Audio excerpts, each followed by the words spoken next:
অতি সহজে একটা ন্যাপকিন দিয়ে কিভাবে গোলাপ তৈরি করা যায় দেখুন।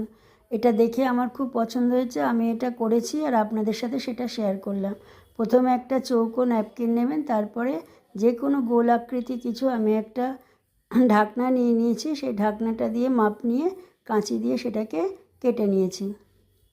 এভাবে গোল করে 8টা বা 12টা টুকরো করে নেবেন। তারপর একটা ছোট গ্লাস নিয়ে সেই গ্লাসে এইভাবে একটা একটা করে দেবেন এবং যে কোনো একটা প্রান্তে একটু ফেভিকল দিয়ে দেবেন।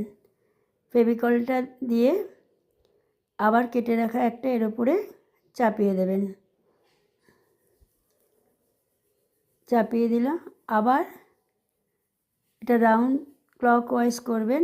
এভাবে আবার একটু ফেভিকল দেবেন, দিয়ে আবার একটা দেবেন।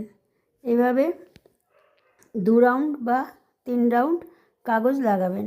আমি এখানে 2 রাউন্ড দিয়েছি, 3 রাউন্ড দিলে গোলাপটা আরও ভালো ঘন হবে। ব্যাস হয়ে গেছে। এবার হাত দিয়ে একটু চেপে আস্তে করে গ্লাসটা উল্টে দিন, গ্লাসটাকে তুলে নিন। দেখুন তৈরি হয়ে গেছে একটা কী সুন্দর গোলাপ। এবার এই গোলাপটাকে আমি একটু অ্যাক্রিলিক রং দিয়ে দিয়েছি, তারপর তুলিটাকে ভিজিয়ে একটু লাল দিতেই হয়ে গেছে একটা সুন্দর গোলাপ। খাবার টেবিলে রাখলে সৌন্দর্য বৃদ্ধির সঙ্গে সঙ্গে খাবারের স্বাদও বৃদ্ধি পাবে।